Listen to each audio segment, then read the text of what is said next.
और अब आइए शुरू करते खबरों का सिलसिला और आपको बताते हैं कि मध्य प्रदेश में आज क्या हुआ। बात करते हैं इंदौर की, जहां पर शासकीय नवीन विधि महाविद्यालय में आज अखिल भारतीय विद्यार्थी परिषद के कार्यकर्ताओं ने जमकर हंगामा किया। एबीवीपी ने लव जिहाद के आरोप लगाते हुए संस्थान के वर्ग विशेष के शिक्षकों को निशाने पर लिया।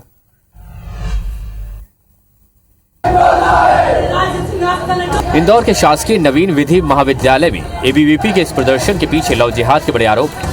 एबीवीपी का कहना है कि संस्थान के वर्ग विशेष के शिक्षक यहाँ की छात्राओं को कॉलेज के बाद कॉफी शॉप, रेस्टोरेंट में बुलाते हैं। कॉलेज में 16 में से 9 फैकल्टी और विजिटिंग फैकल्टी मुस्लिम समाज से हैं। आरोप है कि हर शुक्रवार को ये सभी शिक्षक नमाज पढ़ने चले जाते हैं, जिससे कॉलेज में अघोषित छुट्टी हो जाती है और बच्चों की पढ़ाई प्रभावित होती है। इसे लेकर एबीवीपी कार्यकर्ताओं ने जमकर नारेबाजी की और सबूतों के साथ शिकायत की है। माने ये कि जो फैकल्टी है, जो फैकल्टी है, जो बच्चों को बेला पुसा कर कैफे ले जाना, ठीक है, कैफे ले जाकर उनको बाहर जाने के लिए वो प्रेरित करना, जिहाद का मुद्दा जो चल रहा है ये उसको बढ़ावा दे रही है।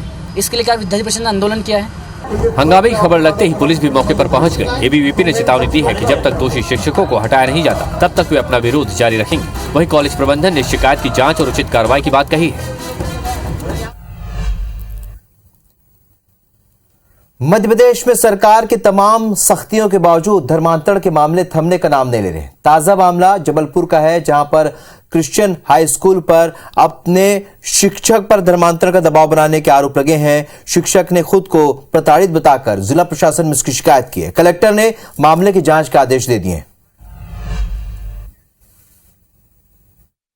बराबर कहते हैं चर्च आइए, और हम लोग कहते हैं कि हिंदू धर्म में पैदा हुए वहीं मरेंगे, तो परेशान करते हैं, प्रताड़ित करते हैं, तनाव देते हैं और प्रलोभन रहता है कि अगर ईसाई बन जाओगे तो 1000 स्क्वायर फीट का प्लाट कटंगा में मिल जाएगा, बीबी को तलाक दे दो तो शादी कर देंगे। तमाम प्रकार के इलीगल प्रलोभन देते हैं। मुझे भी धर्मांतरण के प्रलोभन आते हैं और परेशान करते हैं।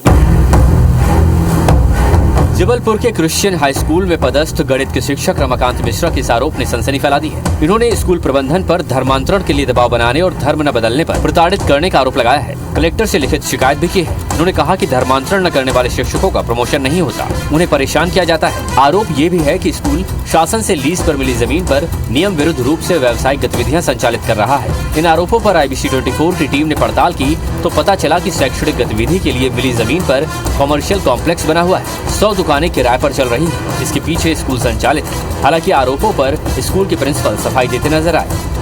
अगर आप हमसे जानना मांगते हैं कि ऐसा है तो ये आरोप निराधार है।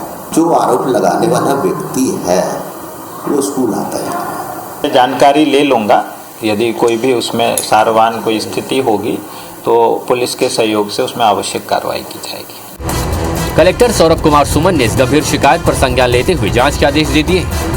जबलपुर के इस क्रिश्चियन हाई स्कूल पर एक शिक्षक पर अपना धर्म बदलने का दबाव डालने के आरोप की जांच देखने लायक होगी, लेकिन इतना साफ है कि लीज की ज़मीन पर इस तरह व्यावसायिक गतिविधियों का संचालन बिना सरकारी या प्रशासनिक मिलीभगत से नहीं किया जा सकता था। ऐसे में देखना होगा कि इस पूरे मसले पर आखिरकार क्या कार्रवाई होती है और गाज किस किस पर गिरती है। कैमरामैन सतीश सराटे के साथ विजेंद्र पांडे, IBC 24 जबलपुर।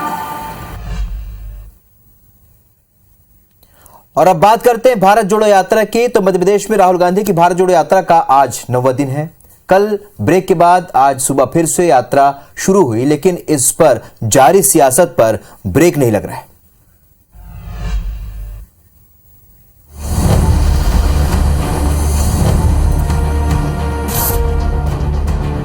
मध्य प्रदेश में अंतिम पड़ाव पर पहुंच चुकी भारत जोड़ो यात्रा में गुरुवार को फिल्म अभिनेत्री स्वरा भास्कर और उत्तराखंड के पूर्व CM हरीश रावत भी शामिल हुए।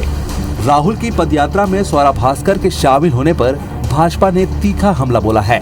कन्हैया कुमार आपके साथ में, सुशांत सिंह जी आपकी यात्रा में, स्वरा भास्कर जी आपकी यात्रा में, पाकिस्तान को जिंदाबाद कहने वाली बच्ची आपकी यात्रा में, ये सब टुकड़े टुकड़े गैंग के लोग ये भारत जोड़ो की जगह भारत तोड़ो वाले लोगों को समर्थन करती नहीं है यात्रा दिख रही। इधर भारत जोड़ो यात्रा के दौरान राहुल गांधी के मेधा पाटकर से मिलने को लेकर गुजरात बीजेपी नेताओं के सवाल खड़े करने पर मेधा पाटकर ने पलटवार किया।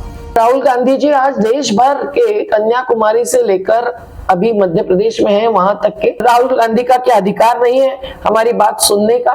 तो गुजरात के राजनेता इतने डरे क्यों हैं? वहीं कांग्रेस ने एक बार फिर एमपी सरकार पर यात्रा में अड़चन पैदा करने का आरोप लगाया। अलग अलग तरीके अपनाए गए भारत जोड़ो यात्रा के हौसला कम करने में। इंदौर में हमारे पोस्टर निकाले गए, हमारे खिलाफ कोई एफआईआर दर्ज किया गया, आलोचना हुई, ये सब हमने सह लिया। उसके बावजूद भारत जोड़ो यात्रा बहुत सफल हुआ है। उज्जैन के बाद अब भारत जोड़ो यात्रा आगर मालवा होते हुए 5 दिसंबर को राजस्थान में प्रवेश कर जाएगी।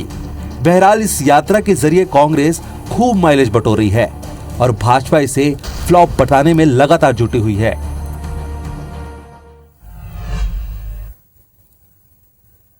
बात बड़वानी की करते हैं, जहां पर आज सीएम शिवराज ने कॉमन सिविल कोड को लेकर बड़ा बयान दिया और कहा कि वो इसे लेकर मध्य प्रदेश में एक कमेटी बना रहे हैं। आप ये रिपोर्ट देखिए।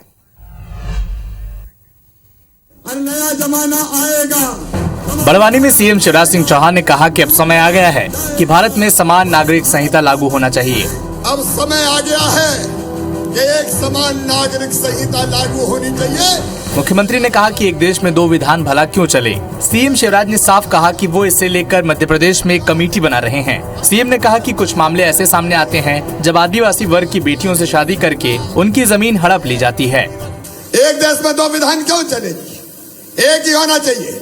और मध्य प्रदेश में भी मैं कमेटी बना रहा हूँ। समान नागरिक संहिता, एक पत्नी रखने का अधिकार है तो एक ही पत्नी सबके लिए होनी चाहिए, फिर ज्यादा क्यों होना चाहिए। तो कांग्रेस इसे चुनावी एजेंडा बता रही है। कांग्रेस नेता कह रहे हैं कि चुनाव आते ही बीजेपी चुनावी शिगुफे छोड़ देती है। माननीय मुख्यमंत्री जी और माननीय प्रधानमंत्री जी, चुनाव में लाभ कैसे मिले, किस तरह से धार्मिक विषयों को छेड़ा जाए, ये इनके बहुत बड़ा ब्रह्मास्त्र है। यूनिफॉर्म सिविल कोड को सरल शब्दों में कहें तो भारत में रहने वाले हर नागरिक के लिए एक समान कानून, जिसके तहत शादी, तलाक और जमीन जायदाद के बंटवारे में सभी धर्मों के लिए एक ही कानून लागू हो। आपको बता दें कि बीजेपी शुरू से ही समान नागरिक संहिता की वकालत करती आई है। बीजेपी शासित राज्य गोवा में इसे लागू भी कर दिया गया है, जबकि महाराष्ट्र, उत्तराखंड, हिमाचल, गुजरात, कर्नाटक में इसे लागू करने की तैयारी चल रही है। अब मामा ऐसे लोगों को लटकाएगा, छोड़ेगा नहीं किसी भी कीमत पर। कांग्रेस नेता जयराम रमेश के सिंधिया पर दिए गए बयान के बाद वार पलटवार तेज हो चुका है और बीजेपी के नेता कांग्रेस पर तीखा हमला कर रहे हैं। इस रिपोर्ट में देखिए।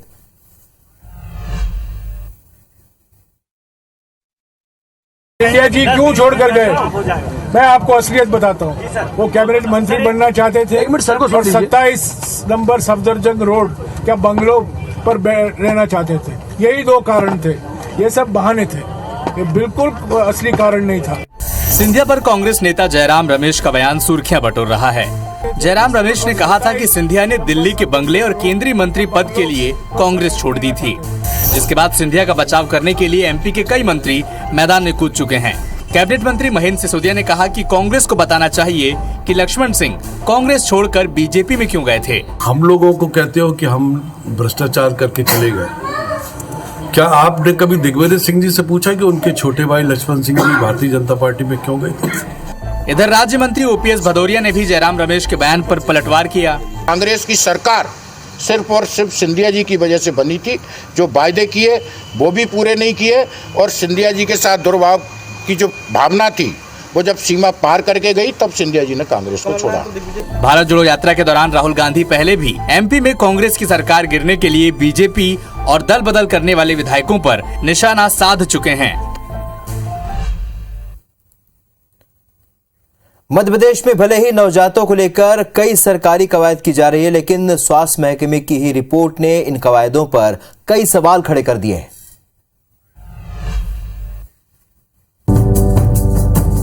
मध्य प्रदेश के अस्पतालों में एसएनसीयू में होने वाली नवजातों की मौत के आंकड़ों में खुलासा हुआ है कि बीते 7 माह में प्रदेश के एसएनसीयू में रिकॉर्ड मौतें हुई हैं। अप्रैल से अक्टूबर 2022 तक 9043 मौतें दर्ज की गईं। भोपाल के कमला नेहरू अस्पताल के एसएनसीयू में सबसे ज्यादा 673, जबलपुर में 492, रीवा में 486, रतलाम में 391 नवजात ने दम तोड़ा है। रिपोर्ट में मौत के कारण भी बताए गए हैं। पहली वजह है सेप्सिस, निमोनिया, टेटनस और डायरिया। दूसरी वजह सरकार के उन जागरूकता और आंगनबाड़ियों की कवायद पर सवाल खड़े करती है, जिनमें गर्भवती महिलाओं की देखभाल, पोषण आहार की बात की जाती है। तीसरा बड़ा कारण सांस लेने में तकलीफ यानी बर्थ एफेक्सिया है। चौथा, एसएनसीयू में खराबेशी, मशीनों की कमी और तकनीकी कारण है। पांचवा, एसएनसीयू में क्षमता से अधिक नवजात भर्ती होना है। प्रदेश के स्वास्थ्य मंत्री ने कहा कि मौतों में कमी लाने के लिए कदम उठा रहे हैं। बच्चों के बेहतर स्वास्थ्य के लिए आपने देखा अभी जो दस्तक अभियान हम लोग चलाते हैं, बेहतर स्वास्थ्य सेवाएं उनको देने का हम लोग प्रयास करते हैं और जो हमारा कोशिश है कि कोई भी बच्चे की मृत्यु ना हो। उधर इस चौंकाने वाली रिपोर्ट पर सियासत भी शुरू हो गई है। आने वाली पीढ़ी है वो सीधे तौर के ऊपर या तो कमजोर है या फिर वो बच्चों की जान जा रही है और मध्य प्रदेश की सरकार राजनीति में व्यस्त है। ये रिपोर्ट चौंका देने वाली है लोगों के लिए, पर हम पहले से बोलते आ रहे हैं कि इनकी कोई तैयारी ही नहीं है। प्रदेश में भले बेहतर स्वास्थ्य सुविधाओं के दावे किए जाते हैं, लेकिन इस रिपोर्ट ने इन दावों को सवालों में ला दिया है। मध्य प्रदेश में ऑनलाइन गैम्बलिंग यानी कि ऑनलाइन जुआ सट्टा रोकने के लिए राज्य सरकार 3 महीने में कानून बनाकर लागू करने की तैयारी में। खुद मध्य प्रदेश सरकार ने यह जवाब जबलपुर हाईकोर्ट में दिया है। ऑनलाइन गैम्बलिंग से देश के युवाओं का आर्थिक, मानसिक और शारीरिक स्वास्थ्य प्रभावित हो रहा है। इससे एक नए तरह का अपराध पनप रहा है। लिहाजा सरकार को ऑनलाइन गैम्बलिंग रोकने कानून बनाने की जरूरत है, ये कहना है जबलपुर हाईकोर्ट का। हाईकोर्ट ने एक जमानत अर्जी पर सुनवाई के दौरान केंद्र और राज्य सरकार से जवाब भी मांगा था। केंद्र सरकार ने राज्य सरकार के पाले में गेंद डाल दी, जबकि सुनवाई के दौरान राज्य सरकार की ओर से अंडरटेकिंग पेश करते हुए कहा गया कि वो 3 माह के भीतर ऑनलाइन गैम्बलिंग रोकने का कानून बनाकर लागू कर देगी। मध्य प्रदेश में ऑनलाइन सट्टे को नियंत्रित करने के लिए कोई कानून नहीं है। स्टेट गवर्नमेंट ने फिर अपने कमेंट्स प्रस्तुत की और ये कहा कि उनकी प्रोसेस चल रही, जल्दी ऑनलाइन सट्टा जो है मध्य प्रदेश में कानून का रूप लेगा। दरअसल सिंगरौली के एक युवक को ऑनलाइन गैम्बलिंग की लत थी, जिसने अपने नाना के बैंक के खाते से 8 लाख रुपए ऑनलाइन IPL सट्टे में बर्बाद कर दिए। जेल में बंद युवक ने अपनी जमानत अर्जी लगाई थी, लेकिन हाईकोर्ट ने ऑनलाइन गैम्बलिंग को गंभीर समस्या मानकर संज्ञान में लिया था।